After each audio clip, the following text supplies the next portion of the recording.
descending toward Hill Valley, California at 4:29 p.m. on Wednesday, October 21st, 2015. 2015?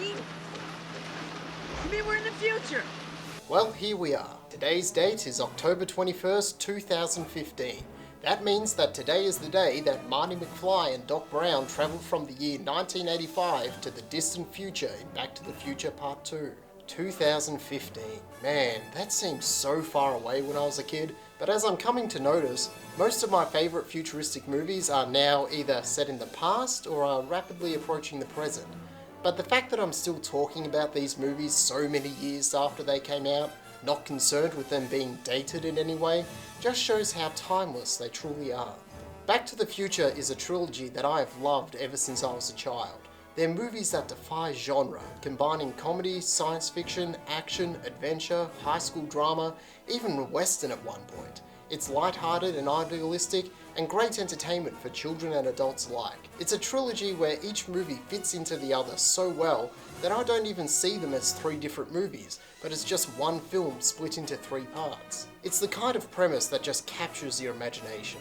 Typical 80s kid Marty McFly is best friends with the eccentric inventor Dr. Emmett Brown. When Doc invents a time machine made of a DeLorean, Marty accidentally ends up going back in time to the 50s and prevents his parents from ever meeting. Now he has to get them back together or he'll never be born.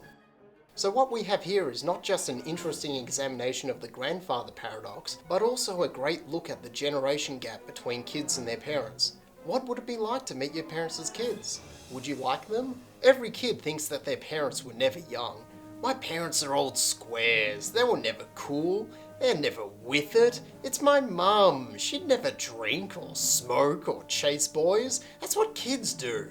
Yeah, but mum was a kid once too, you know. Geez, you smoke too? Marty, you're beginning to sound just like my mother. So as a result, you've got this great humour that comes from the juxtaposition of time periods. It isn't corny gags or silly slapstick.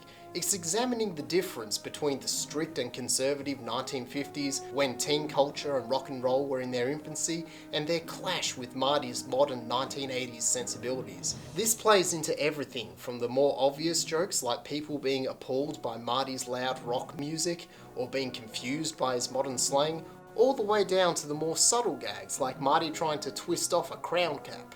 And the way that the movie draws comedy from time travel is so clever. At the start of the first movie, Marty goes to a shopping centre called Twin Pines Mall. After he goes back in time and runs over a tree, at the end of the movie when he returns to the future, the place is now called Lone Pine Mall. In Back to the Future Part 2, they actually travel back to the events of the first movie. And because we see what happened from new angles and perspectives, we begin to see the story and setting in a way that we didn't before. At the end of the first movie, Marty's dad George knocks out the bully Biff Tannen in an uncharacteristic display of bravery. But then later in the second movie, we see that Biff had spiked the punch that George was drinking earlier. Now when we go back and watch the first movie again, we see it in a whole new light. Running on a bit of liquid courage, were we, Georgie? Got some beer muscles going on, mate. I mean, that's the kind of great writing that ties into the whole trilogy. It's so tightly plotted that things get set up in one movie that pay off later in the series. Doc's joke about using time travel to see the outcome of the World Series in the first film ends up being the central plot of the second movie. There are lines of dialogue that on the surface seem like they're just jokes, but in reality are either delivering subtle exposition or have double meanings that audiences will only pick up on second viewings. No McFly ever amounted to anything in the history of Hill Valley. Yeah, well, history is gonna change.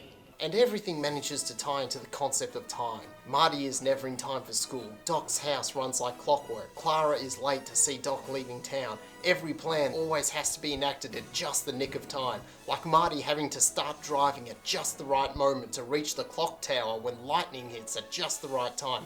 Everything is about time. It's about how a town changes over time and how its community evolves along with it. As each movie revisits the town square and local cafe at different time periods, we get to see firsthand what things change and what things seem to always stay the same. And we get to see what kind of an impact the choices Marty and his family managed to make on the town throughout its history.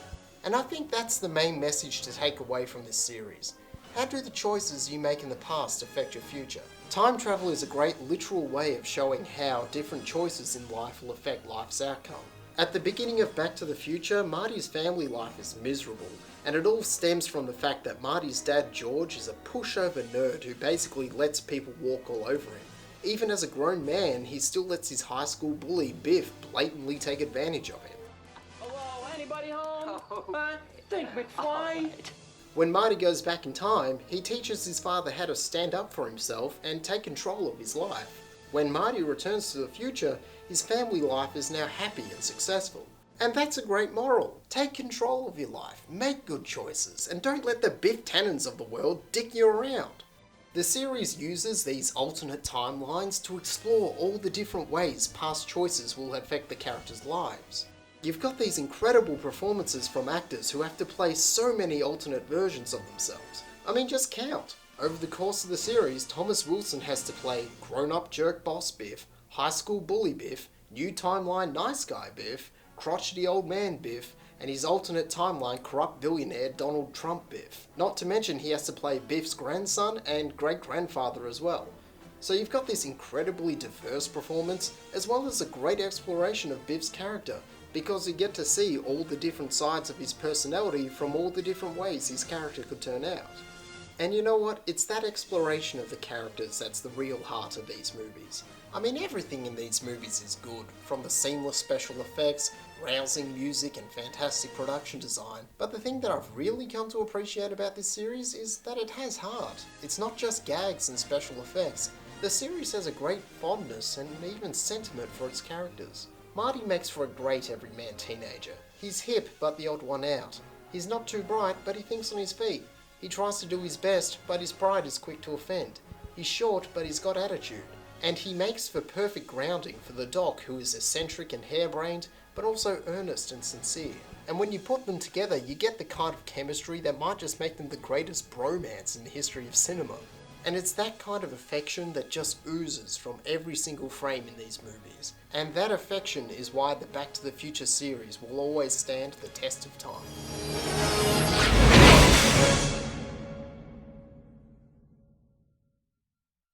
Well, at least Star Wars is still set in the future, right? Wait a minute. A long time ago?